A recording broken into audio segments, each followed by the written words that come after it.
Tonight's species has many different names and looks, but the one thing they all have in common is when they get hooked, they're gonna try to get you into the bottom. So hang on tight, because tonight we're talking about groupers on the Chevy Florida Insider Fishing Report.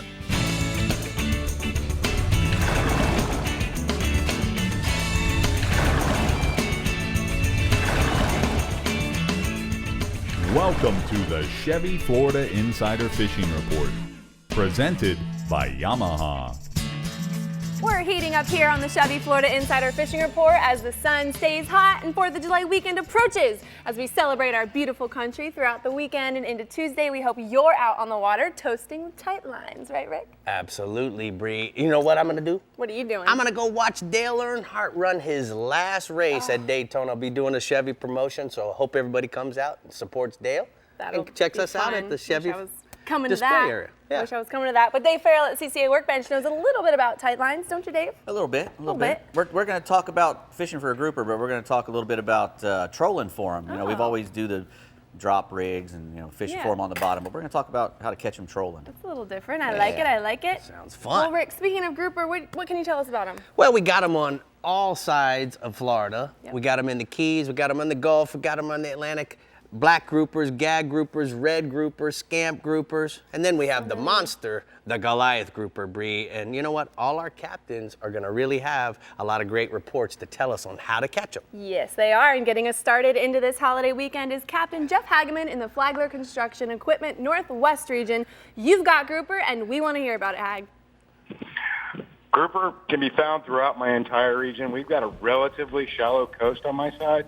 We got rock limestone bottom, which is a great habitat for them. The fishery is one of the best in the state, from inshore, nearshore, to offshore. Fish are found around flat limestone holes, rock piles, ledges, any kind of higher leaf structure, anything they can really get into. As far as baits go, pinfish, pigfish are favorites for live baits. As far as cut baits go, squid and cut sardines are some of the favorites. Now we've got gags, we've got carbos, we've got reds, scamp, yellow edge, snowies, and warsaws and Goliaths are the two big boys on our coast, and they can be found anywhere from 4 feet of water on my coast, which is kind of unique, on out to 100 plus feet of water. Heavy tackle is a must when dealing with these big guys, and a heavy action rod, 50 to 80 pound main line, 100 to 150 pound leader, depending on what kind of grouper you're going after. Some of the smaller butterfly outfits with 80 pound braid are becoming more and more popular. We also have a great wintertime fishing. Shallow water grouper fishing from anywhere from Bayport to Wackasasa, from 6 foot to 20 foot over these shallow water rock piles is kind of a unique thing that we have. And we get big spinning heavy gear like you use for tarpon, and big Magnum Rapalas, any kind of swimming plug. And a grouper in shallow water is a completely different animal, and it fights like no other fish. So catch them in shallow water is kind of unique to our region, and a really neat way to target them. You can actually chum them up with live bait and get them popping on top like a snook. So I've got some photos here from Rob Davenport of Arnell Meadows with a huge warsaw he caught recently. That is a nice fish, bub. Whoa. And then the second one's this is a true black. It's called a carbureto. It's a true black grouper, and that's a pretty damn good one of those, too. Nice. Great picks. All right, what else you got for us this week, Hag? I got a report from Captain JB of JB Charters at Apalachicola. Now, he got a report from Captain Krista of Island Charters, and he reports that the mahi bite have come in right now. They're fishing the weed line 6 to 8 miles out off the beach, trolling yellow skirts with ballyhoos. And he said there's quite a few of them out there, and they're showing up in great numbers. Now, the photo I got is from Captain Krista with a chicken dolphin, and that's about the average of them right now, but they're pretty close to the beach, and this is something everybody can get out and go do. All right, let's go inshore. Inshore, Captain Jimbo Keith of Saltwater Assassin Fishing Charters out of the Cedar Key reports the inshore bite's pretty good in this area right now, and the bait seems to be everywhere. You want to look for that bait, and you're going to find mackerel, trout, and ladyfish mixed in and feeding on them. Once you find that bait, look for the birds. Everything's going to be feeding on these baits on the shallow water flats right now, and you'll find these fish. If you start to catch too many ladyfish, he says one of his little tricks he's using right now is to slow down his presentation, get them below it, and you'll start catching more trout beneath them. I also got another inshore report from Captain Mario Costello out of Tall Tail Charters out of the plantation on Crystal River. He reports a good snook bite right now in the deep cuts around the oyster bars, rocky shorelines in Yankeetown. They can be caught on any part of the tide, but seems to be best on the last hour of the outgoing. He's using a mirror lure, Little John in the golden breen color on an 1/8-ounce jig head. Most of the snook right now are ranging anywhere from 24 to 36 inches. And I got a photo here of 85-year-old Bob Harmon with a nice top slot snook out of Yankeetown. Great Fishing with report. Captain Mario. Great report, Hag. Way to start us off. We're going to go ahead and take a look at the hot spots from the Flagler Construction Equipment region. Inshore, snook on the outgoing and incoming tides. Fish the creeks and potholes and cuts. And then offshore, snapper bite in 20 to 120 feet of water over high relief structures. Use shrimp and small sardines for bait. Make sure you free line them. Yes, sir. Okay, let's take a trip down to the Keys and talk with Captain Randy Tao about the grouper bite. Hey, Randy. Hey, good evening, fish fans. You know, when we talk about grouper, that's probably the one fish that everybody loves to eat, and therefore they get chased around a lot. And we get them in the Atlantic, we get them in the Gulf, we get them in the Bay, and it really depends on how you want to target in catching these groupers. There's several ways of doing it. Dave Farrell was mentioning about trolling. Trolling's a popular thing in the Keys because in the wintertime, a lot of guys will troll the patch reefs around Hawks Channel, and these patch reefs stretch from Key Largo all the way down to Key West, and trolling those big plugs or a ballyhoo over some of these shallow patches is really consistent to catch nice groupers. Now, a lot of the groupers going to hang on structure, wrecks, and the edge of the reef, and obviously, you know, rocks or holes and things like that.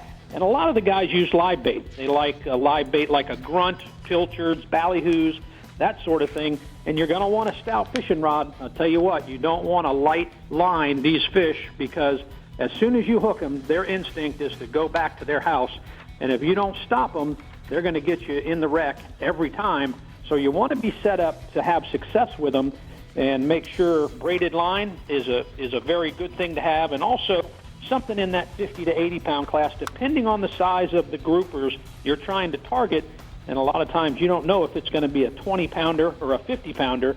I was talking to Captain Mike Towdy with Jenny Lynn Charters at a Marathon. He does a lot of reef fishing. He is very good at it. And I've got a photo that he sent me of him and his buddy Greg with a 40-pound black they caught. Wow. Bree and I just fished with Mike last week doing a Sportsman's Adventure episode for next year, and man, we wrecked them. We did. We did wreck them. All right, what else you got for us, Randy? You know, the dolphin fishing has really turned on the last week or so. Everybody that I've talked to is getting into them, and it can start as shallow as 300 feet all the way out to 1,000 feet. Now, the key right now are the birds. And when you see these birds, a little tip you want to remember, chances are these birds are flying in one of two directions. They're either flying with the current, going to the northeast, or they're going against the current, which is the southwest. So when you're trolling, you want to keep in mind, don't troll to the southwest, troll to the south or to the west, and try to intercept these flying birds, because the birds are going to be key to finding the dolphin.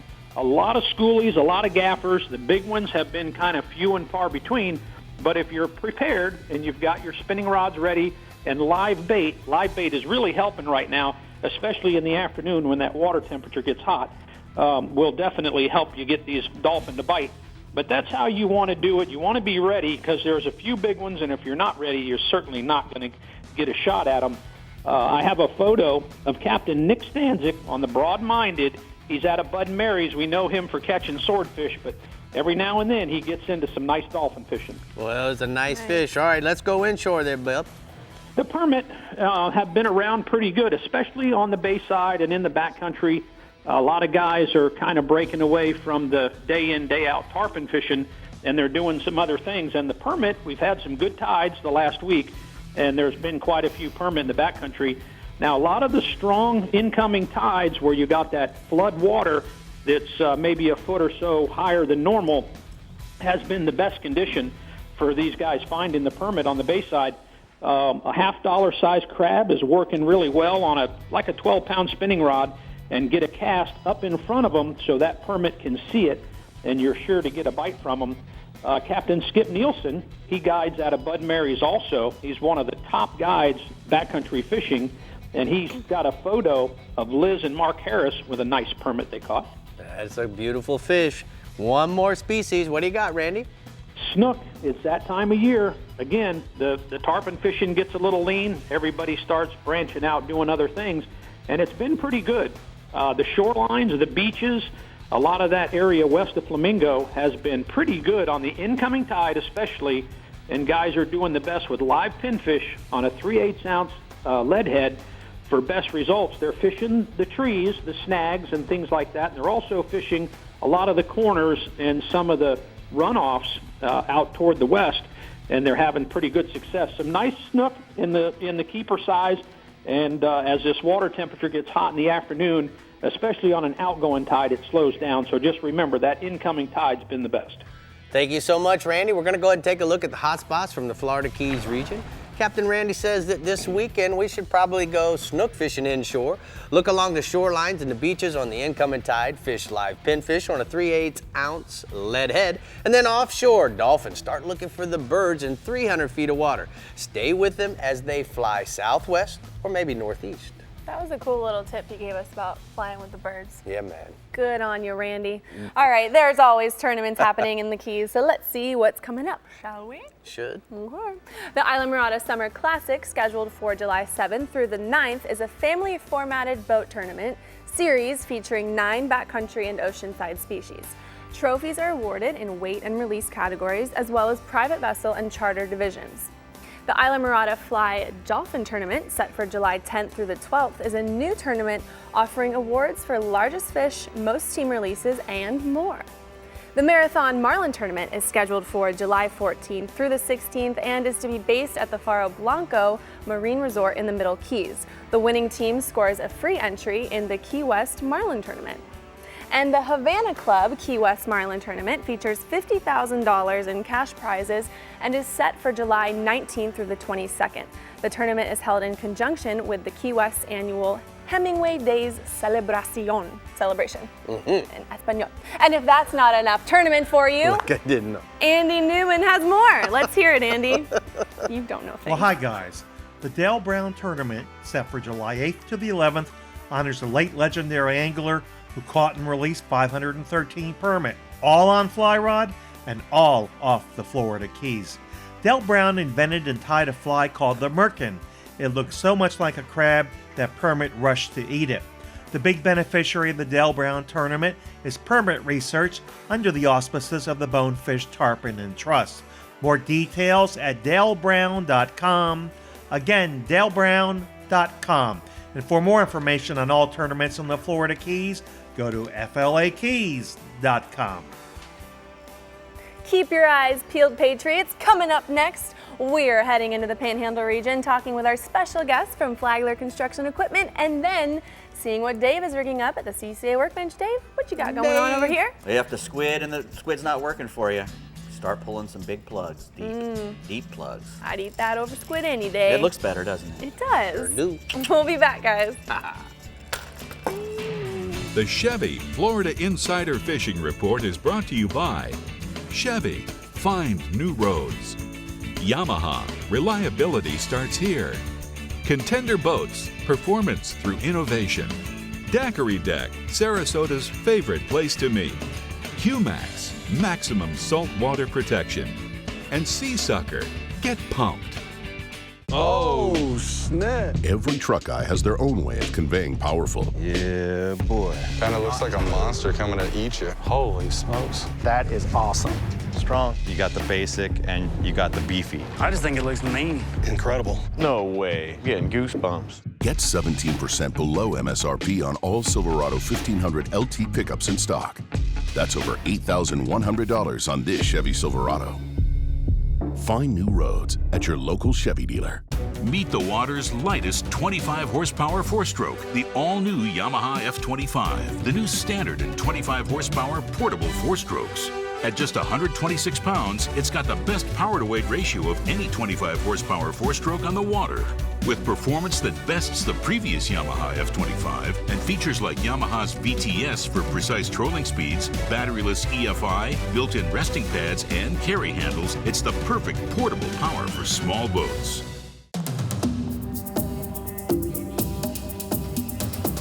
It's one of the most ancient forms of hide and seek known to man. And nobody knows how to play the fishing game better than the backcountry guides and offshore captains of the Florida Keys and Key West. Ready or not, here we come.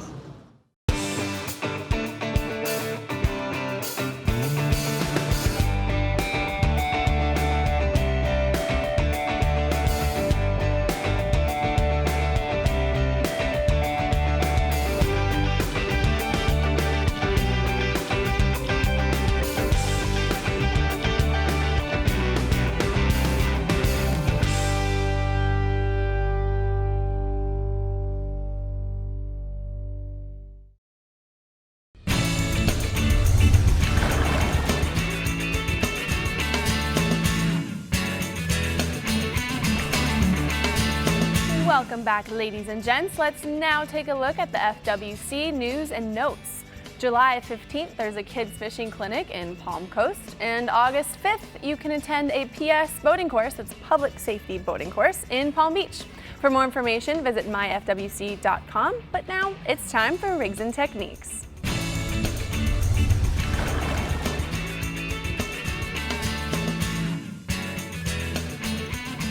Well, every week we come here to the CCA workbench and we talk about a lot of cool things, rigs and techniques for groupers. Man, it can go all over the place. You can, and we're going to talk about trolling for them because, you know, I'm a big marlin guy and I like to troll anyway. If I'm not moving, I don't feel like I'm doing anything. So if I'm sitting on a rock and I'm not getting a bite, I ain't going to sit there very long. I got to start moving. So, you know, a grouper is a bottom fish. So, you know, and he's going to be around that hard bottom, and he's always, and he's going to be in or near something that he can get into, you know, like a hole or a crevice or a ledge, something he can get under. So that's where you're going to start your efforts. You know, you don't want to start trolling in the sand because you're not going to get any bites there. You need to be in some dangerous places, and you're going to lose some plugs. If you're doing this right, you're probably going to hang them up every once in a while. That's why when you're trolling for groupers, you probably just start out just using one rod. You know, because big rod. A big rod, you want to use something that's pretty stiff. This is a 30 Macaira. I wouldn't go much lower than that. You know, you want to have a 50 or a 30. Right. That 30 should do fine. If you put some 50-pound braid on it, it would be fabulous. Perfect. It would crush them. And 2-speed, so that'll help you. 2-speed is really good, especially if, you know, you get a nice one on and you don't even have to pull that thing out of the rod holder. You can just crank him in 2-speed to the boat. But what you want to do is you want to get your bait down, whatever plug you're using, down close to the bottom. You want to be within 2 feet, you know, 1 or 2 feet of the bottom, which again means you're going to be in some dangerous spots. So what you're going to do is when you're letting your plug out, you know, you're either going to have a downrigger ball, right, or a planer, right, or just a big trolling weight, you know, a big 2-pound trolling weight in line. Right. And then about 50 feet behind that is you're going to have a plug. You have your plug. A lipped plug. And if you're using a downrigger or something that gets them way, way down, you don't even need a lip on the plug. You can use something like a long A with a very small lip, and you might even be able to go a little faster because the bigger the lip, the slower you can pull it. Usually, you know, right. Some of them can overcome it, but when you go really, really fast, they'll start to spin, and we don't want that. So when you're letting this thing out, you know, it's going to be a lot of drag on it when you're letting that big weight and all that stuff out. As soon as you feel a bump on the bottom, you stop and you crank it up a little bit. And you're going to fish that thing in dang near locked up, you know, locked up tight. Because like the boys were saying, when that grouper comes out of that hole and he grabs that plug, it's going to be like a freight train, and it's going to come to a real quick stop. Right. And that's why it's a good idea to have something like a big piece of shock leader in between the plug and the planer or the ball clip or whatever, right. Because it'll, you know, it adds a little bit of stretch. Right. You know, all monofilament stretches about 20% when it's wet. I gotcha. So, if you've got 100 feet, you've got a good long stretch before it comes tight. Right. You don't want it to be too long, because if he can get into that hole, that's no bueno. You never want to come out of out of gear when you get that bite. You want to keep going along at the same speed and try to pull his head out of that hole. Now, they get huge. You can catch some really big, but generally speaking, when you're doing this trolling method, you're going to probably end up catching between 8 to 15, 20 pounders most of the time, especially if a great place to do this is in Tampa Bay. During the winter time, the November through the spring, the groupers come in shallow water, even offshore. They're in real shallow water, like Hag says, in 3 feet of water. It's amazing that any little brick or something out there in that sand, if it's hard and get some growth on it, there'll be some groupers on it. So you could come by there real slow with some of these plugs and snatch them right out. You got any questions?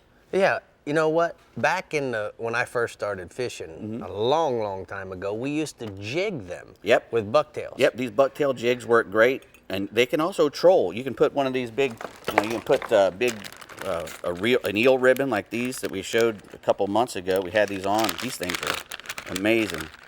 But you put one of those ribbons on there, you can actually troll that jig and get bites on it. The jig trolls like this. Correct. So you got that following. Yeah, it looks just like a fish down there. So you could go to that, or you can just go and do your regular bottom drop. And once you find the fish, this is a good way to find them too. You can troll around with that one plug out there, 5 or 6 knots until you start getting bites. And you catch one, you can say, hey, we're just going to go back there, anchor up, and do the regular stuff, with your knocker rigs or your chicken rigs and stuff like that.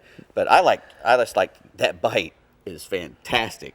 When you're trolling through the Skyway Bridge or down that shipping channel, it's amazing. Boom! I mean, it gets your blood boiling when that thing comes up and nails it. Speaking of boiling blood, Bree. Yes, I'm boiling blood. I know you're over getting here. ready to get married in September, so your blood is boiling. I think you just called her a Good witch. save. Yeah, right? I'm a witch now. Maybe a little of that, too. Okay, well, let's put all that good advice to use in the Yeti Panhandle region with Captain Hunter Forbes, who's filling in for Pat Deneen today. Welcome to the show, Hunter. Hey, guys. Thanks for having me. So tell us about the grouper fishing, Hunter. Yeah, so we have several types of grouper in the Panhandle. The main ones up here being the gags, the reds, and the scamps. The best area to target these fish are in 200 to 300 foot of water. You can find the gags mainly around the wrecks and natural bottom, and the red grouper are going to prefer just the natural bottom.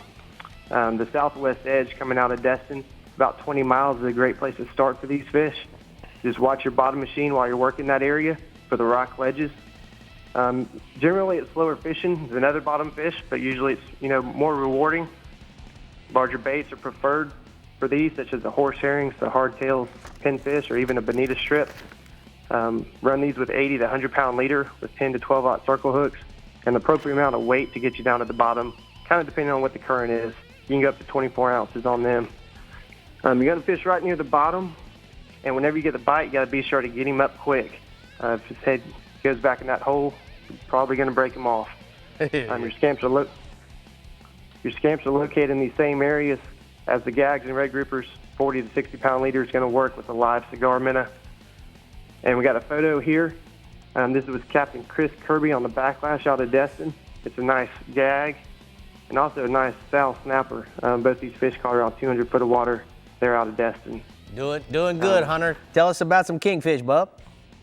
Yeah, the kings have been on fire lately. Holding on some hard bottom. Watch your bottom machine. Find the hard bottom that has bait, and you can usually find them. Also, the large steel wrecks. Cigar minnows are a great bait. You can free line them or you control them with a dust rig down on a planer. Make sure to use your wire leader with these because of their teeth. And these fish are known for their aggressive bites and hard runs from the hook, so we hook and hang on. And I got another photo for you here. This is with angler Leighton Kemp. He was fishing with Captain Todd Jones out of Panama City inshore. This was a 31-pound king. It was actually landed in the St. Andrews Bay as a result of Tropical Storm Cindy. Kind of got things blowing around there, and pretty neat catch for the bay there. All right, Hunter, before we go inshore, we're going to look at the Navionics, and what's so cool is that the Navionics this week is about St. Andrews Bay. Now guys, typically this is what your plotter looks like. It comes with the normal maps. Now, if you turn around and go and get your Navionics with your sonar charts, or possibly turn on the fishing chip, now you can see all the different contours of what the St.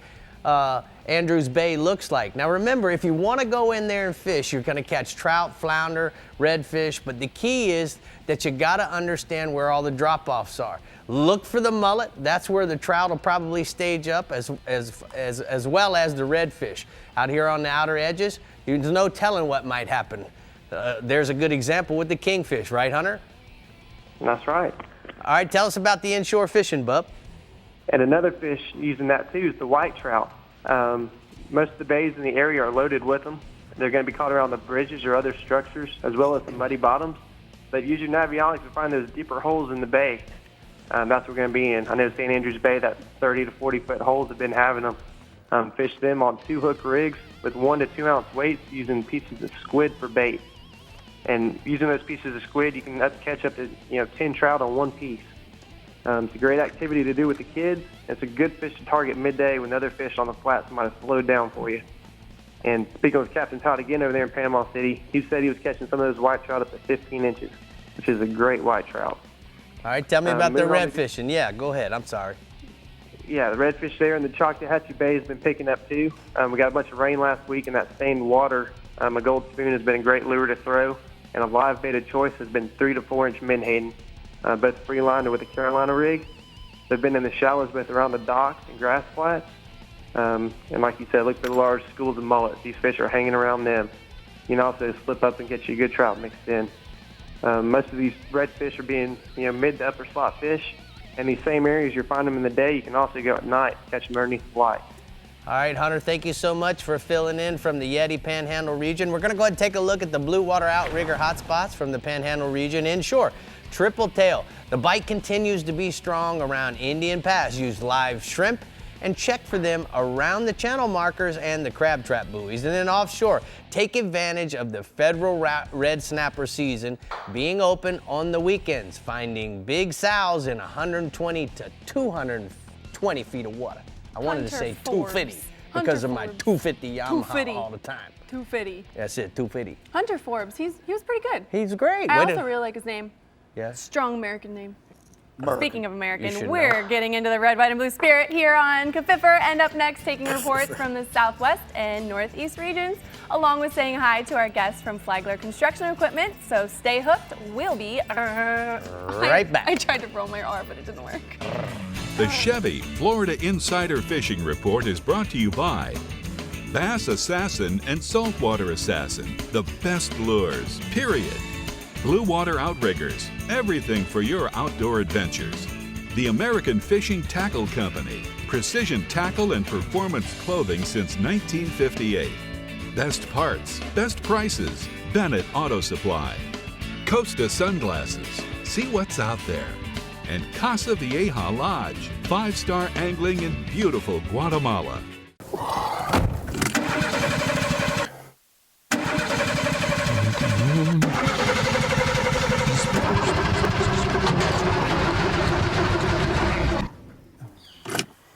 I think it's time to change my battery. Now you do it. Get AC Delco batteries at Bennett Auto Supply. Plus, get $10 off your first online purchase when you register at BennettAuto.com. Bennett Auto Supply. Do it yourself, but not alone. I'm Captain Rick Murphy, and I'm a life member of CCA. Why am I so involved with CCA, you ask? Because I want our fisheries to be in better shape for my kids and their kids. CCA is working to ensure the future of recreational fisheries and the rights of recreational anglers. The future of fishing starts today with you. How do you want to leave things with your kids? If you're like me, you'll want to make the right choice and go to joinccaflorida.com right now. As close as you're going to get to a sure thing for catching billfish is Guatemala. They're here, man. This has been a 20-year run, buddy. These things haven't left. There's no cycle. When it comes to sail fishing, this is the real deal.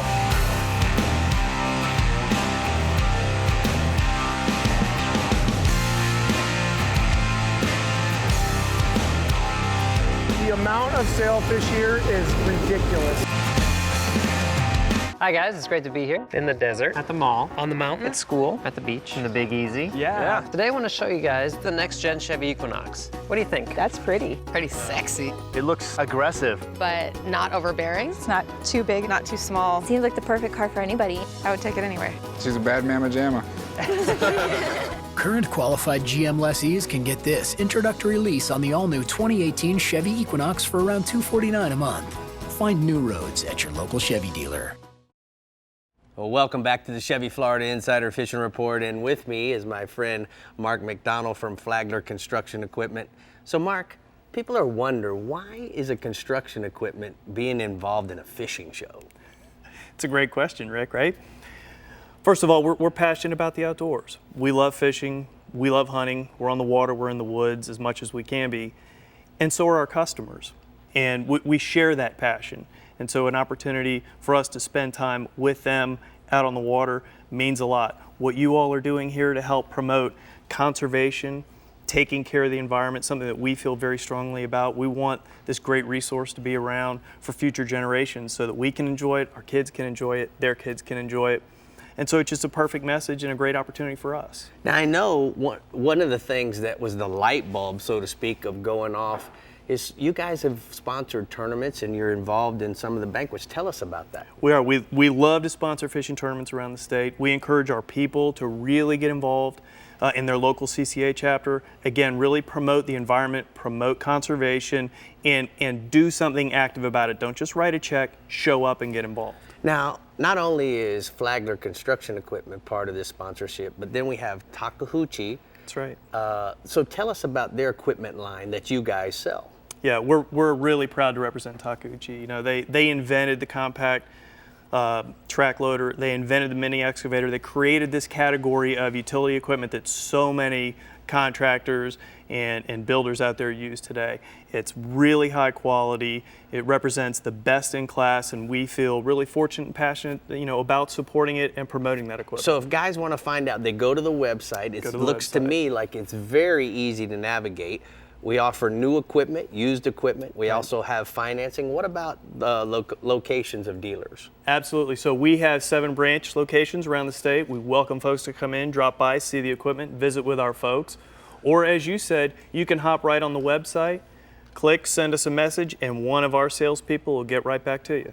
Well, Mark, we are proud to represent you guys. We thank you so much for sponsoring the Northwest region, and we appreciate everything you guys are doing for conservation as well as the fishermen. Absolutely. Thanks, Rick. Hey, Bree. Yes, Mark. We've got to have another one of our captains give us some reports. So where are we going next? Yes, we do. Thanks for being here, Mark. If you're in the Bell's Southwest region and craving a grouper sandwich to go with your holiday beverage, I think Captain Ronnie Houston can help you out. Hey, Ronnie.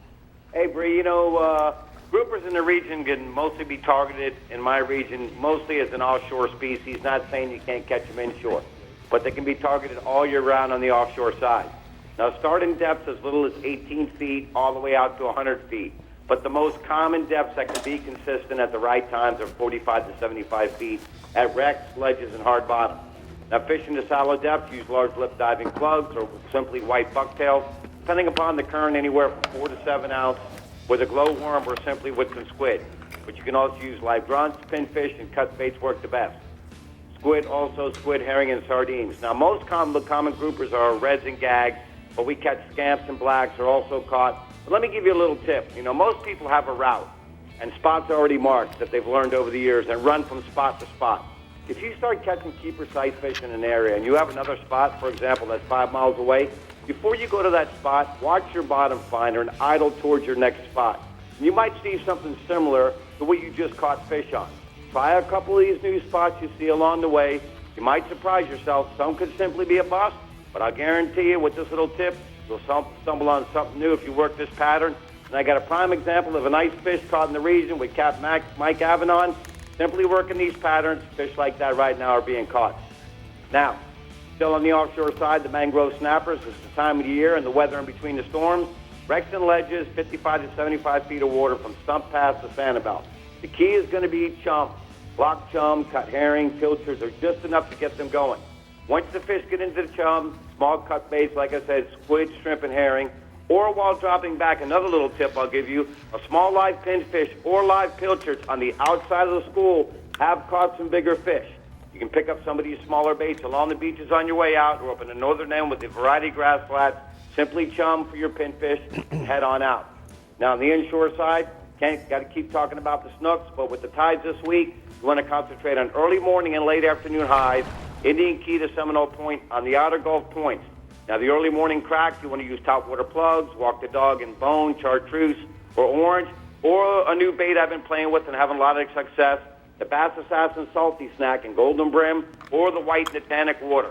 Take advantage of the artificials first thing in the morning as the day heats up. Live pilchards, cut mullet, or ladyfish on a knocker rig for snook up to 40 inches, and repeat that process in a late afternoon high. And I've got a couple pictures. The first picture is the guy who's taught Rick Murphy how to catch all the snook. That's Bouncer Smith with Brian Sanders. And the second picture is Jessica Easterling with Fishing with Cop Brian Sanders with some big snook caught on this side, so get out now. Redfish, west wall, and the east wall up on the northern end, early morning top water, walk the dog lures in bright colors due to the Titanic water. Also, the Bass Assassin Sea Shads or something similar in white or golden brim. Try to fish these areas where you see groups of mullet or small glass minnows on the surface. Then as the day heats up, cut baits as herring, mullet, ladyfish on knocker rigs and potholes and troughs out in front of the mangroves until the water comes up. Then I get up under the mangroves. It was a pleasure being over there last week. A lot of people don't know what the behind the scenes are. Outstanding job to Nicole, Kathy Murphy, and Bree for doing a good job. And I'd like to thank Jen for sending me that little surprise package this week. All right, Ronnie. Well, you got the crown after last week, so thank you so much for driving over. You did a great job. We're going to go ahead and take a look at the hot spots from the southwest region. Inshore tarpon, Fort Myers Beach to Stump Pass, the beach line out to 30 feet using herring, crabs, and pinfish. And then offshore, permit, Marco to Fort Myers Beach. Weather permitting, fish the wrecks in 45 to 65 feet of water using a live crab. Okay, well, we've got our favorite FaceTime buddy, Captain Tommy Derringer in the Northeast Strike Zone region with one of the cutest little girls that I know even. Can she just be on the show every week, please? Sure, she would love that. She loved talking to you guys. She talks about it every day still, so. Tommy, awesome. The way she put her hands on I lost it. It was awesome. It's good stuff. Yeah, man. I'm loving it. Hey guys, you know what? We have some killer grouper fishing here in the Strike Zone Northeast region, and it's definitely one of the favorite offshore species. You know, and we can pretty much catch them year round. Late winter into the springtime is probably going to be your best bet at a huge gag grouper, but it's decent out there right now as well. You'll find the grouper here on the offshore ledges, reefs, and wrecks. I spoke with one of the grouper specialists we have in the area, Captain Jimmy Laidler from thelegendfishing.com, and he tells me he's catching some nice scamp and red grouper right now in the 130 to 150 foot range. He says the Strike Zone Northeast region, you know, we're known for our big scamps, and about this time of year, but especially towards the end of summer, you're going to catch some really big ones. Jimmy tells me those groupers are going to hold on just about any kind of structure, but at a lot of times, smaller ledges are going to hold some of the biggest grouper. You're probably not going to mark those fish on your bottom machine, but if you find a small ledge or a piece of live bottom out there, it's probably worth a drop. Now the best baits are going to be live pinfish, grunts, or sardines, or big Boston mackerel. Now here's a little secret Captain Jimmy let me in on. His top secret big gag grouper bait is a live pink porgy, so remember that. Now, 100-pound test main line to a fish finder rig with about 10 foot of 150-pound leader and a stout circle hook. That's going to be your typical grouper setup. And basically, you just got to break out the heavy artillery. I think we lost him, so we'll go ahead and finish. He's got a photo here of Captain Jimmy from the legendsfishing.com. You send the pic to him. There's a clients of huge black bellies. They were all caught out of St. Augustine during the spring. Also, Tommy has offshore, he's got some kingfish. The kingfish bite is still really consistent on the nearshore reefs out of St. Augustine. It probably sounds like a broken record, and he's been reporting about them for the last few weeks, but they're really looking for some bends in the rod, and it's hard to beat kingfish right now. So the net, some of the pogies along the beaches and slow troll around 9 Mile Reef are going to find some of those kings. Those kingfish are running about 8 to 15 pounds. Now inshore, Captain Tommy talks about redfish. We've got some awesome redfish tides this weekend. with early morning negative low tide, we're going to have redfish crawling around in the shallows. There's tons of small shrimp in the creeks and flats throughout the region, and those redfish are chasing them along the banks, right, Tommy, and of the creeks. They are, Rick. Sorry I lost you there. Just look for busting, tailing, or backing redfish. When those smaller shrimp are around, I like to downsize the lure to something like a 2 to 3 inch plastic shrimp, and then pair it with a really light 16th ounce jig head or a weedless hook. The water's been murky here lately, so something with some scent is probably going to work well as well. Of course, a live shrimp on a jig is going to be hard to beat. And you can also fish that in the deeper creek holes in those creeks on the low tide and find some of those hungry redfish. I got a picture here. It's my good buddy Fred Sealing and his grandson John with a couple of nice redfish they caught in one of those low tide creek holes. Now, staying inshore, the water has been murky over the last 2 weeks, but it's starting to clean up a little bit, especially with these big tides and a little bit less rain than we've been having. But that water's clearing up, especially closer to the inlets, and the trout have been chewing on that outgoing tide early in the AM around the downtown docks in St. Augustine and around the docks in the St. John's just west of Mayport. Topwater plugs like the Rapala Skitterwalk in the trout pattern, as well as a subsurface plug like the Rapala Twitch and Mullet in olive green, which is one of my favorites. Those are working really well. Of course, a live shrimp or a minnow under a cork is going to work as well. The docks in a little deeper water, as well as the drop-offs along the ICW in about 8 to 10 foot of water, that's where those trout are going to be holding. I got one last picture. This is Alexia with a nice trout that she caught with me the other day on that Rapala Twitch and Mullet. All right, Tommy, thank you so much. We're going to go ahead and take a look at the Northeast region hotspots. Inshore redfish on the early morning low tide. Look for the backing fish chasing shrimp on the creeks and ICW banks. Use a small, lightweight soft plastic or live shrimp. And then offshore kingfish on the nearshore reefs and wrecks out of St. Augustine. Well, Rick, you mentioned it before, but if you're headed to the Coke 0400 this Saturday, you can meet Captain Rick. Oh, shoot, my R's aren't working today. At 1 p.m. on the Fan Midway. I attended a few years ago, and it sure is a blast. You said Mr. Earnhardt is his last race. His last Daytona race, so go Junior. Go Junior. Go Junior. Junior. Hang in there, my little firecrackers. Up next, we're soaring over to the East region and then seeing what cool new products Dave has to show us at the CCA workbench. We got some cool new stuff to look for. Cool and that swag. frog that Rick swallowed. I'd like to find that frog. He took it from your workbench. I can catch a bass on need a that little frog. water. You got me we'll be talking back. so much, Matt. The Chevy Florida Insider Fishing Report is brought to you by the Florida Keys and Key West. Come as you are. FWC, the Florida Fish and Wildlife Conservation Commission. Navionics, we start where the road ends. Soft Science, supreme comfort footwear. Power Pole, swift, silent, secure. Real legends, exclusively at Bell's. And Maverick Boat Group, makers of premium boat brands Maverick, Hughes, and Pathfinder. Yamaha's 4.2-liter V6 offshore 4-strokes. For those that like their V6 lighter, faster, and stronger. Setting new standards for power, efficiency, speed, and lightweight. Built for the rigors of offshore boating. Packed with Yamaha's legendary reliability. And now Yamaha's 4.2-liter V6 4-strokes offer a choice between digital or mechanical controls to match your rigging preference. Yamaha. Reliability starts here.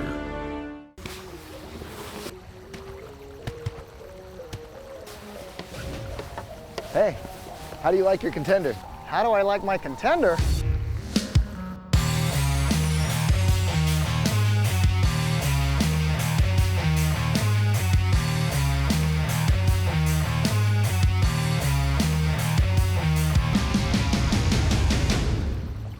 What's not to like? Dude, I just saw a contender, and man, I gotta give me one.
So we're here at the CCA workbench, and Dave, you know, we got new products. Yeah, and we got a big one. Yeah. Taking up the whole bench. This Rodan is a trolling motor that I've been using, and I've been able to use all 3 products that are out there in the workplace. And one of the things I can tell you is these guys really thought about what's best for salt water. You know, they were the first ones to have the GPS fob control, where we were actually doing everything through a fob instead of hand control. What I like about it, line next foot, as well as it has a built-in zinc. And this is really important because so many times where there's a zinc in a different part of the motor, it doesn't stop the corrosion. This protects the paint job. That's the first thing to go because of the rattling. It also has a 3-blade prop, which allows us to run a lot shallower than the traditional 2-blade props and less vibration.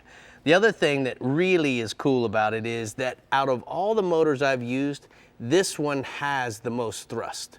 It really does. And that's one of the things I like. And at the end of the day, because it does have more thrust, what I'm finding, Dave, is that my charge, the amount of charge that I have to take when I plug in the charger, is a lot less.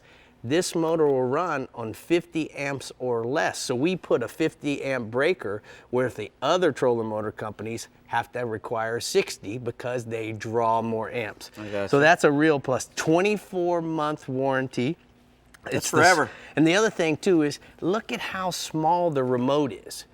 And a lot of the other companies, the remotes are much larger. They get in the way, they're cumbersome. When you lean over to land a fish, it always ends up dunking in the water because it's the heaviest thing, you know, about the motor. Swallowed by a tarpon. So guys, if you want to know more information about Rodan, just go to rodanmarine.com and check it out. It has all the same features where we have a trolling, we have an anchor lock. So, I mean, it has where we can record a track. These guys started all that stuff a long time ago with Pinpoint, right? Absolutely, absolutely. I remember seeing that a long time ago A at long, the long iCast time show. ago. Okay, what did you got over here, Dave? Well, first off, we got these little Bass Assassins. These are, Let me get this out of here. These are called the Little Boss. And, you know, everybody was using that big Boss and doing really well with it. So Bass Assassin decided to come out with a little smaller version because, you know, elephants eat peanuts and they like these little guys too. Yeah. And the good things about these are, you know, it's got the nice paddle tail on it. Right. And the ribs go up and down the sides. It puts out little pulses of vibration when it's moving through the water. Real soft and flexible, but still durable. You can catch more than one fish on them.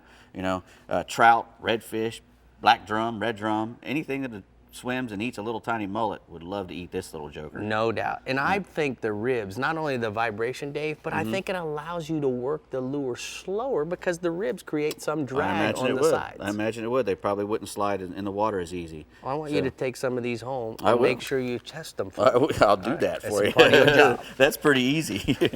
All right, now we got some Costa, the Osarch collection. In Osarch, I said Osarch. Osarch is they're trying to keep sharks around. You know, their big motto is don't fear the fin, fear a world without them. And they've teamed up with Costa now for quite a few years. But Costa's running this program now. You can go online and see they got 3 or 4 shark survivors who've been attacked by sharks, and they talk about how important it is to have the sharks there.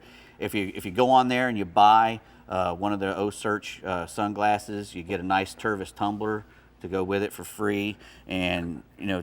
And they're in their own style. There's 3 pages of good products of buffs and T-shirts, hats, all with the branded with the Osarch and the shark logo on there. So really good stuff from Costa Del Mar. Those I think they're little Remoras with the gray lenses and gray mirror lenses. I love it. Really nice. Styling. Yes, you are. You're styling and profiling. What do you think, Bree? Also, at the end here we've got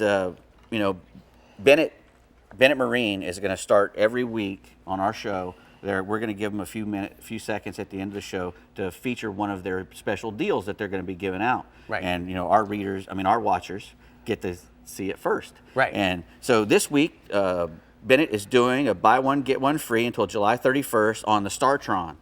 And not only that, Startron is doing a $5 rebate through a coupon. So when you go to Bennett and you buy your Startron, you buy one get one free, you also get an additional $5 off if you mail in the coupon. Oh, Startron. pretty work, Bennett. Really I like good. it. Yeah, really good stuff from Bennett. So good job, the guys at Startron. Yeah, and Startron. So get out there and get you some of that.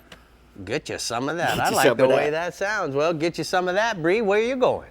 Well, Rick, Yes. you asked me how you looked. What about me in my Costa American flag Annas, huh? Baby, that goes without saying, man. You Oh, always shoot. look good, Bree, even Well, on a bad adding- day. Oh, thanks, Rick. You're sweet. Adding to Dave's new product Encore, if you're looking for comfy new shoes to wear for the summer, check out Soft Science 4th of July promotion. All styles will be 20% off using the promo code SUPREME, but it's only valid through 4th of July, so make sure you get on that. The East region, manned by Captain Mike Holliday, has the grouper, but it's summertime, which means you're gonna have to dig deep. Hey, Mike. Hey, Bray, how are you? Pretty darn good. Well, let me tell you, we have a lot of good deep water structure in the East region, and that kind of bodes well for the summertime grouper fishermen. The best action takes place in 100 feet of water or more. So, you know, the 8 Mile Reef, the 27 Fathom Curve, and some of the deeper wrecks like the Wickstrom, the Mullifin, and the Rankin, they all hold fish this time of the year. Keep in mind there's a closed area, the Ocklina Bank off Fort Pierce, and you don't want to overlook the isolated rock piles in less than 100 feet of water that don't see a lot of fishing pressure. They'll have a lot of fish on them this time of the year. The most targeted grouper in the East region, those are the black and the gag grouper, although we have Nassau, Snowy, Redfin, Goliath, and really just a host of other grouper species.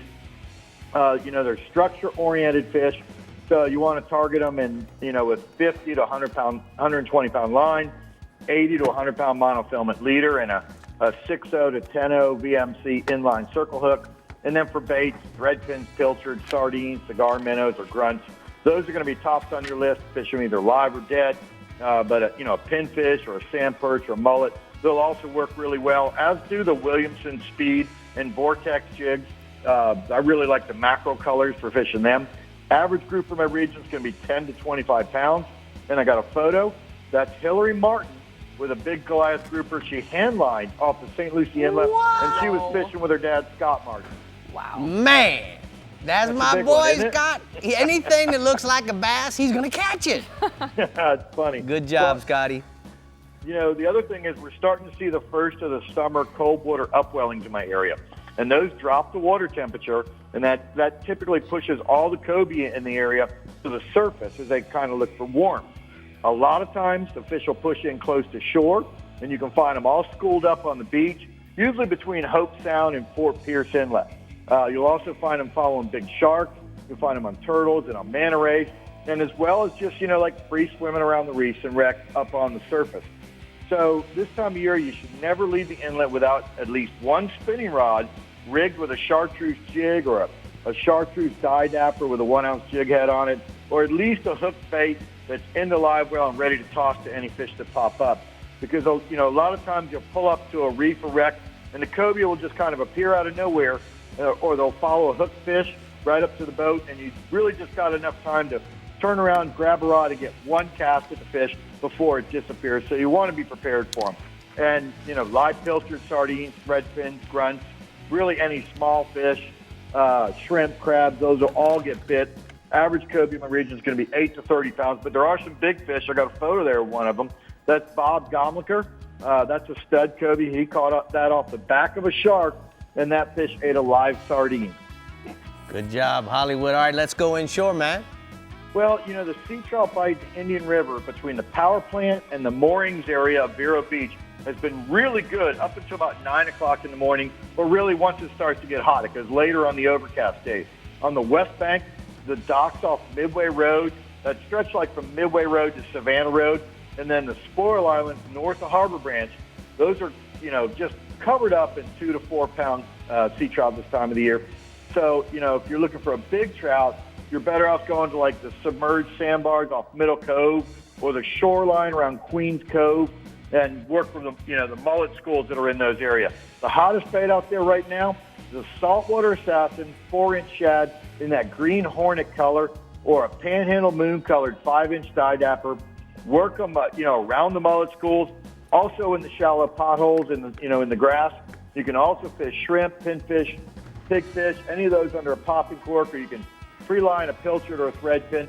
Average trout's going to be 2 to 4 pounds, but there's fish right now to 11 pounds in the mix. Then the other bite, you know, I talked about that cold water. despite that cold water on the beach, there's still some good tarpon action taking place. I was talking to Captain Butch Constable out of Jupiter. He had 4 fish on Monday before noon, and all those fish were on fly. There's also a good showing of resident fish around the Harbor Ridge and the St. Lucie Locks area of the St. Lucie River, and then up in the Indian River around Big Mud Creek. For the beach fish, target them with live crabs or pilchards or sardines or thread fins, or you can throw soft plastics like a split tail shad in any of those salt and pepper colors, or medium lip-sized plugs. They'll eat those. Just throw it out, reel it in slow, give it no action. They'll pound that bait. And for the fish on the inside, I kind of like to put 2 mullet out behind the boat, put them out on circle hooks, and then get up on the bow and cast to the rolling fish. I'll either throw like a Houdini-colored 4-inch shad, or I'll throw a live mullet to rolling fish and just let it sit right where the fish rolls and see if they eat it. Average tarpon on the beach is going to be 60 to 100 pounds, and then those fish in the river are going to range anywhere from like 20 to 80 pounds, and most of them in that 20 to 40 pound range. Okay, Hollywood, give me a bass report. How are we doing with that? Well, the low water levels have really helped the bass fishing on the Harris Chain of Lakes there in Central Florida, and particularly around Lake Eustis, where the hydrilla is starting to come back really, really strong right now, and that's offering a lot of good cover for bass of all sizes.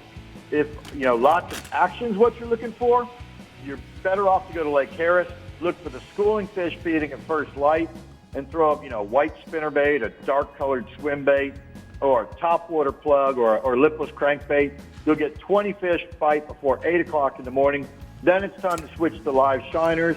You can either slow troll them or fish them around the edges of the submerged hydrilla in Lake Eustis. You can also flip that hydrilla with a green pumpkin or red glitter-colored creature bait and look for that really big fish bite. So, the other thing is if you want to get out after work, you can also fish the evening bite, just kind of fish it in reverse. Work the hydrilla patches first, and then as it starts getting close to dark, look for those schoolfish popping up. Average bass on the Harris Chain is going to be 1 to 3 pounds, but there are fish to 7 pounds in the mix right now. All right, thank you so much, Holiday. Really thorough report. We're going to go ahead and take a look at the hot spots from the East region.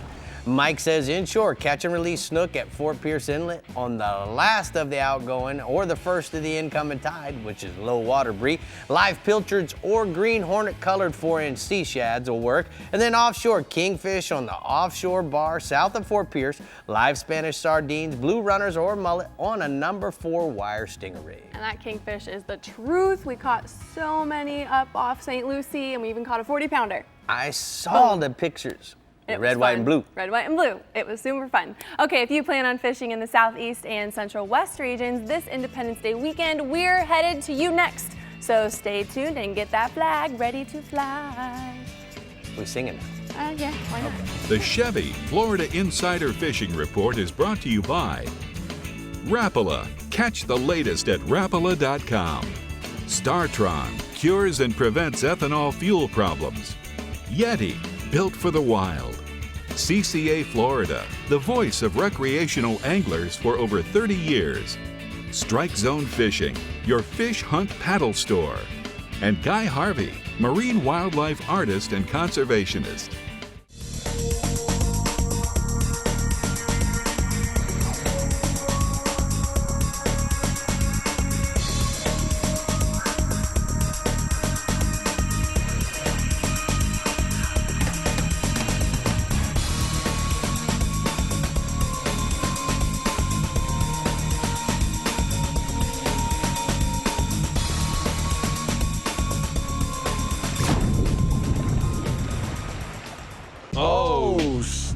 Every truck guy has their own way of conveying powerful. Yeah, boy. Kind of looks like a monster coming to eat you. Holy smokes. That is awesome. Strong. You got the basic and you got the beefy. I just think it looks mean. Incredible. No way. Getting goosebumps. Get 17% below MSRP on all Silverado 1500 LT pickups in stock. That's over $8,100 on this Chevy Silverado. Find new roads at your local Chevy dealer.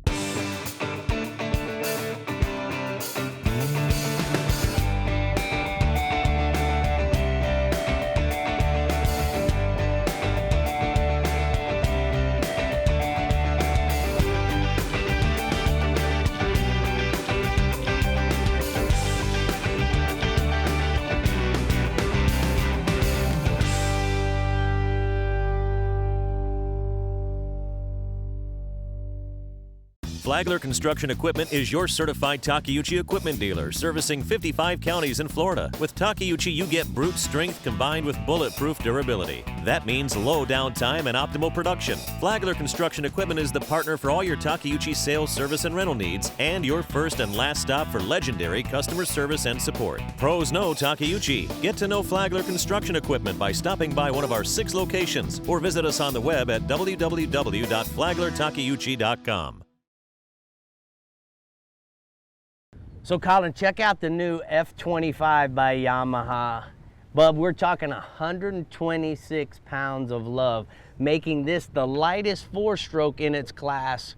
And what's great about it is all the new features, all the new things that Yamaha has put into this. So let's go over some of these things. First off, it's really easy to tilt down and put into the starting position. Second of all, it's got a nice little short tiller, which doesn't get in the way when we're trying to steer running through those little tight creeks that we fish in the backcountry. Now, the other thing that I like is to switch into forward, neutral, and reverse, we've got a really big knob, not like we used to have. For those days when we're having to run a long way and holding on to this tiller can be fighting torque, they have an anti-torque button here where we can actually tighten up how easy the motor turns this way. Plus, we can actually tighten up the throttle itself so it doesn't want to back off. Now, for the guys that like to troll, they have a shallow water trim range on the motor and the tilt pin itself. Plus, we also have the ability to manipulate the RPMs in gear. So we can make those RPMs go up and down depending on whether we're trolling too fast or not. So this to me is the greatest portable 25 out there on the market. It's really going to work well for us when it comes to going in the no motor zones where we have to remove the engine from the transom and lay it up here in the floor. But I think Yamaha's really hit a home run with this 25. All right, you ready to go fishing? Let's go. All right, we'll go ahead and untie us there, and I'll get us started.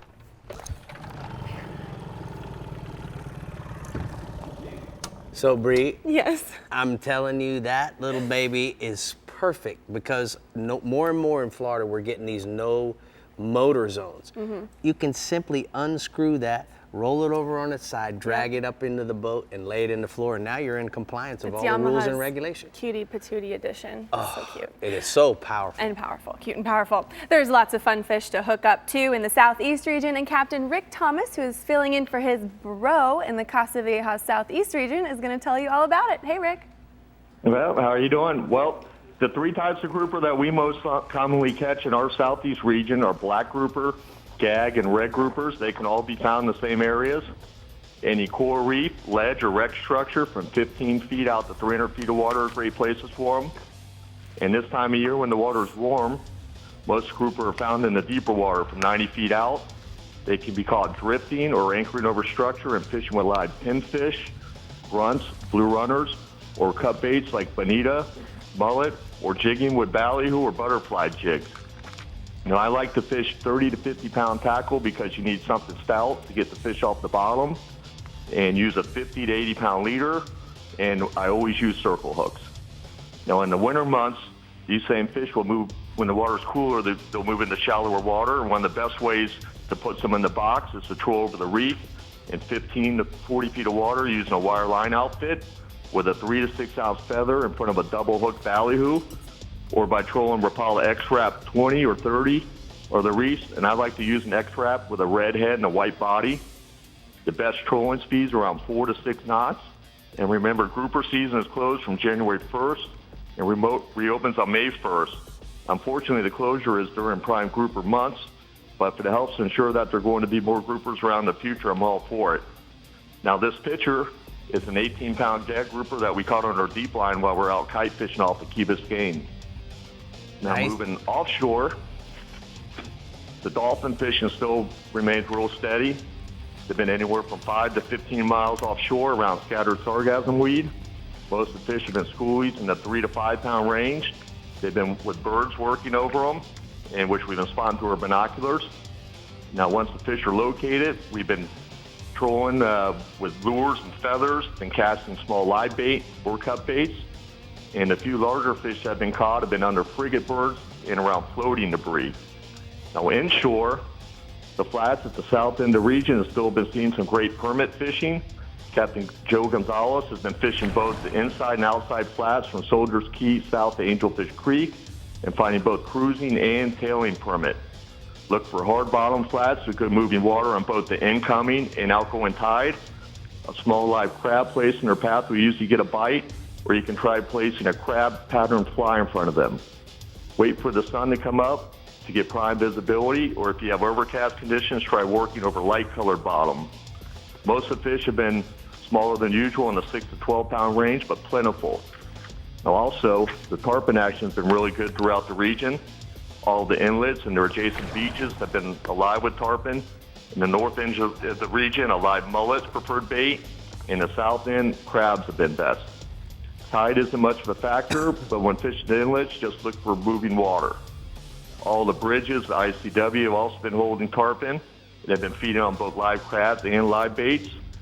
The bridges have been good at night, fishing the shallow lines on outgoing tide. And Captain Bouncer Smith has been fishing on both north and south jetties at Government Cup with live crabs and getting anywhere from 5 to 10 bites per evening from tarpon up to 100 pounds. All right, thank you so much, Rick. Great report from the Casa Vieja Southeast region. We're going to go ahead and take a look at the hot spots. Rick says that this week we should go inshore fishing. Tarpon drift from crabs in and around the inlets in the evening, and then offshore, dolphin head offshore and search under the birds, weed lines, and floaters. Floaters. If you're a grouper fan and plan on a water weekend in the StarTron Central West region, Captain Jeff Page is going to give you what you want. Hey, Jeff. Come on. Come on. Come on. Before I go to my report, I want to give a big tip of the hat to Mama Murphy and Miss Jen and all the crew there that did such an awesome job last week on the kids show. Well, thank you for that, Mr. Page. But let's talk a little bit about groupers in the StarTron Central West region. Well, you know it. In our region, Rick, our mainstay species offshore is and always has been the red and gag grouper. Not to say we don't have an abundance of scamp or true blacks, and not to mention an overabundance of the pesky Goliath, but the gag is probably the most popular and can be caught year-round in a variety of ways.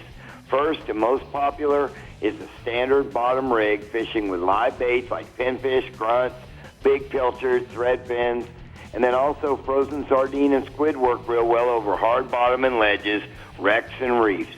The depth can range in as close as 35 to 50 feet in the winter and early spring months, and 100 feet on out in the heat of the summer. The gag, he can also be trolled with lip plugs like the Rapala X-Wraps in the 20 and 30-foot models in most of the popular colors. The red grouper is pretty much a bottom feeder, an elite frozen cut sardine and squid, just as good as a live bait. Look for the scamps in the late spring through fall, holding over the deep ledges and roll-offs in 85 to 100-foot range. And I've got two quick grouper pictures, both from Captain Eric White of Legacy Charters out of Venice, a nice black and a nice scamp grouper caught recently aboard Legacy. All right, looking good there, Jeffrey. That scamp is so cool with that broom tail, isn't he? Oh, and that's a delicious eat right there. Yeah, it is. These two, the permit bite remains strong as long as the weather permits. I get it, as long as the weather permits.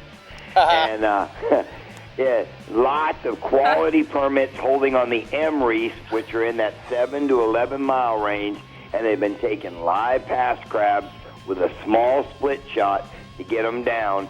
First try using 20 to 30 pound fluorocarbon with a light wire 3/0 circle hook, and I've got a photo tonight of Cray, I hope I pronounced that right, and Ryan with a nice permit they got with Captain Jason Stock.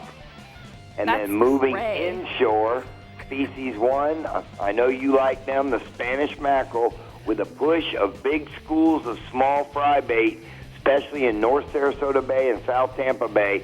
Spanny Macs are pushed into the bay, and they're mixed in with lots of bluefish and ladyfish, and they can be caught with live bait or the smaller number 8 lipped X-Wraps or small spoons, or even the Europro flats jig, which casts a mile, so you can get it way out there to them. Species 2, redfish, Like I said last week, with all the rainwater and the big high tides we've had due to the new moon, a few more redfish are being caught in the Charlotte Harbor around Turtle Bay, as well as the flats off Mondongo Island, and then to the north, the mangroves in Palmasola Bay and Joes Bay are holding a few redfish too. The mid to the top of the incoming tide has been the best time, and chunk ladyfish or the saltwater assassin in the smaller salty snacks in the golden brim pattern has been getting the job done. And I got a photo tonight of Justin with a nice redfish he caught with Captain Taylor Brown of Ultimate Fishing Charters out of Bradenton. And I don't know if you guys have announced it, but we got another winner in the Star Tournament, and they took the contender boat. Oh, well, you just let the cat out of the bag, but we're going to have that winner on next week. But I do have a question for you, Captain Page. Actually, it's a job. You know, Bree and I want to come over and do a Thursday night talk or promotion at one of the daiquiri decks. So how are we coming with that date? You got it for us yet? I'm thinking middle to end of July. Like you said, on a Thursday night, we can have the show on the big screen. We'll have the folks from CB Saltwater Outfitters there, and we'll have it at the new two-story daiquiri deck right next to CB's. I like your noise. Sounds good. Okay, we're going to go ahead and take a look at the daiquiri deck. Central West hotspots inshore, tarpon. Lots of them in Egmont Pass and Big Pass on the afternoon hill tides. And then offshore, red groupers, nice reds holding over hard bottom in 85 to 100 feet of water off of Venice, north to Longboat Key. If the weather permits, everyone's jumping on my pun train. Did you see that? I see it. Shoot. See, that's because you just have too good. I'm just too good. Yes, you are. I'm a trendsetter. Hey, daiquiri Is that where the decks. curly? I just heard about this date. We're there. Come on, man. We just get in the little car and over Get in there. a little car. All right, we have one more region left here on the Chevy Florida Insider Fishing Report, and that is the Central East region. So stay tuned, and we will be right back. I can't roll my R's tonight, Rick. The Chevy Florida Insider Fishing Report is brought to you by Chevy. Find new roads. Yamaha. Reliability starts here. Suffix. The world's most hardcore fishing line. The IGFA. Conservation through education. Get your hands wet. Flagler Construction Equipment. Your exclusive Takeuchi dealer. And Okuma. Inspired fishing. When you're moving a big offshore boat, it's all about thrust and trust. For thrust, nothing compares to the Yamaha purpose-built 5.3-liter V8 Power Pioneer. And for trust, Yamaha's new F350C model becomes the only outboard in its horsepower class to feature a 5-year limited warranty. Never settle for less than complete confidence and control in the open water. That's Yamaha V8 Power. Get the best and forget the rest. Inside you, there's an outside you. A you that takes the road less traveled than the road less traveled, and finds the comforts of home extremely uncomfortable.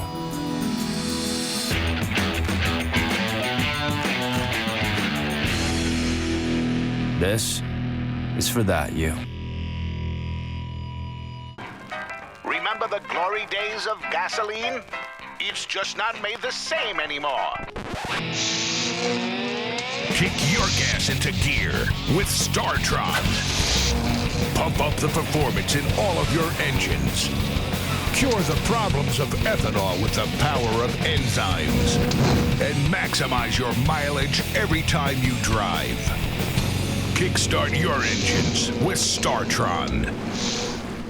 Hi guys, it's great to be here in the desert, at the mall, on the mountain, at school, at the beach, in the Big Easy. Yeah. Today I want to show you guys the next gen Chevy Equinox. What do you think? That's pretty. Pretty sexy. It looks aggressive. But not overbearing. It's not too big, not too small. Seems like the perfect car for anybody. I would take it anyway. She's a bad mamma jamma. Current qualified GM lessees can get this introductory lease on the all-new 2018 Chevy Equinox for around $249 a month. Find new roads at your local Chevy dealer.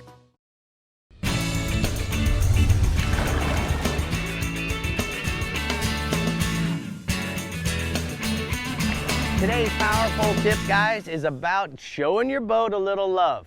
Now, trailering your boat certainly can be really tough on the boat.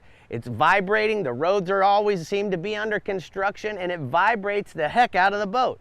So take a screwdriver and tighten up all the hatches and all the screws on your console, and that will go a long way. Well, the same thing applies for your Yamaha as well as your power pole.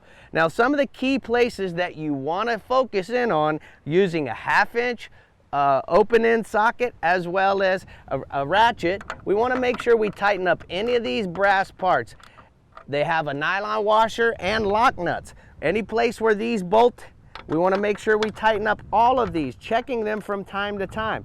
Quite often when I'm running across the bay and I look back at my power pole, what I'm looking for is to see if there's any sway in the power pole when it's in the up position. If there is, it might be time to do a little tightening, a little love, a little maintenance. The other thing that you can do if you're using a transom bracket is use a 9/16 socket. The transom brackets have been made so that you can actually tilt the power poles in order to compensate for the angle of the transom. So keep that in mind. These are some things that'll actually make your power pole last a lot longer, and you won't have to replace these bushings. And that's today's power pole tip.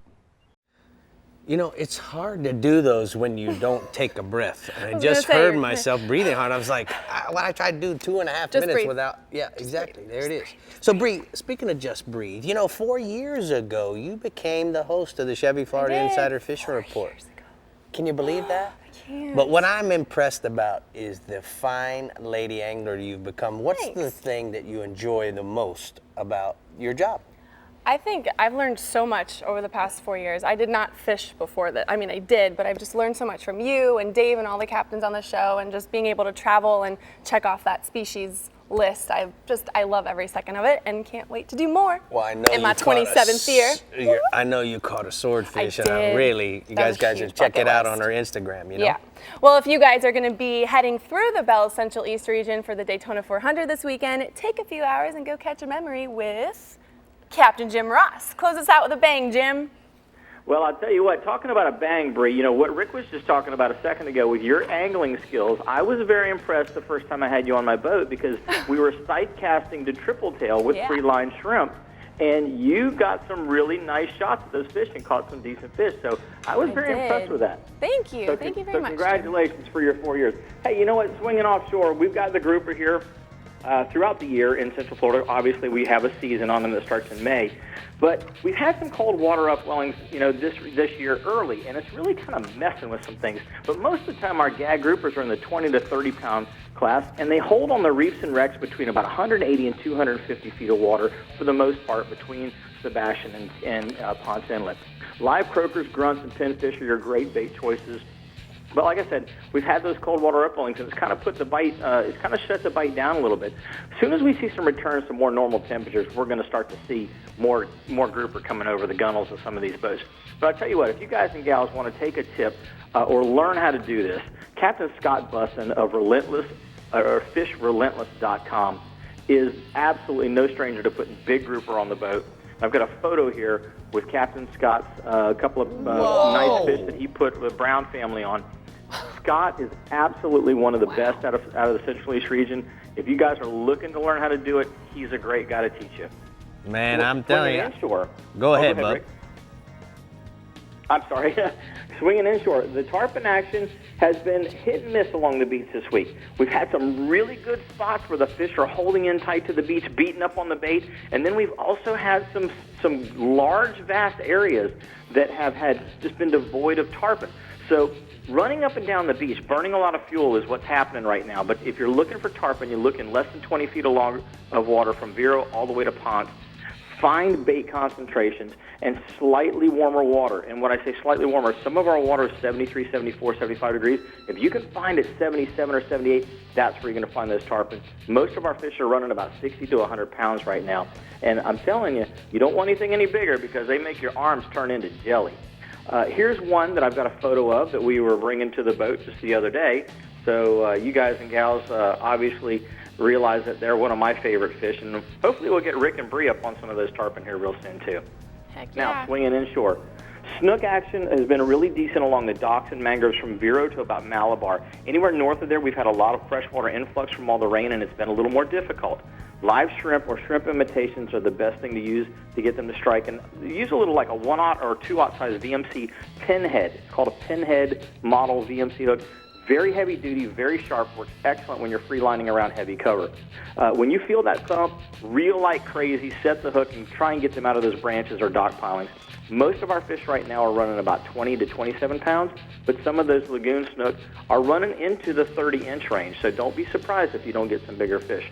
And then speckled trout bite is really good in the Mosquito Lagoon. Still one of the best bites that we've had all year. The fish are hitting live pigfish and freeline live shrimp on the deeper grass flats. You want to find 2 to 3 feet of water, slightly turbid water, or not real good clarity. The trout have a tendency to hold in that slightly deeper and dirtier water. If you find that and you find bait fish in there, you've hit the jackpot. There's a bunch of areas that are holding fish right now: Tiger Shoal, the east-west bar, the north-south bar, the False Channel bar, the Tournament bar, and the drop-off on the west side of Cucumber Island are all great places to check. Just remember, do like Captain Mike Mann says, and oink your pigfish every now and then to get best results out of those little things. Whoa, I can't let that go. So how do you oink a pigfish? Okay, so the pigfish is going to swim down into the grass. Right. You give him 2 or 3 twitches of the rod tip, twitching upwards in an upwards fashion to pull him up out of the grass. He oinks when you do that, and then, of course, the fish can hear and see him because he's out of the grass, Rick, and then he'll get struck. Well, the good thing is, being I don't get in the water, I'm never going to be the guy down there seeing if he's oinking, so we'll never know if he's telling the truth or a fish story. Rick's oinking. All right, Jim, we're going to go ahead and take a look at the sea sucker hotspots from the Central East region. Inshore, speckled trout, tiger shoals use pigfish or assassin sea shads around the mullet schools west of the airplane wreck, and then offshore, tarpon between Melbourne and Cocoa Beach use live menhaden on a 7 to 9/0 VMC circle hook, black coastal circle hook. Don't forget that. That's the extra strong version. Extra strong. Well, the Independence holiday weekend reports have been given, and now all you have to do is get out there and get hooked up. But before you do, stay with us so we can tell you what we're fishing for next week right here on the Chevy Florida Insider Fishing Report. We're a good team. Oh, snap. Every truck guy has their own way of conveying powerful. Yeah, boy. Kind of looks like a monster coming to eat you. Holy smokes. That is awesome.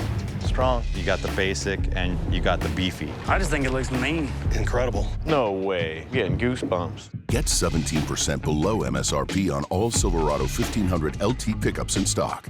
That's over $8,100 on this Chevy Silverado.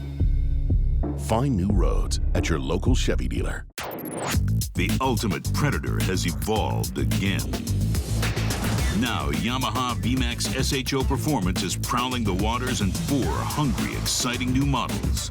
With their 4 valves per cylinder and double overhead cam fuel-injected design, these advanced 4-stroke Predators are taking performance to a whole new level. Vicious, lean, efficient. VMAX SHO. The pack is growing.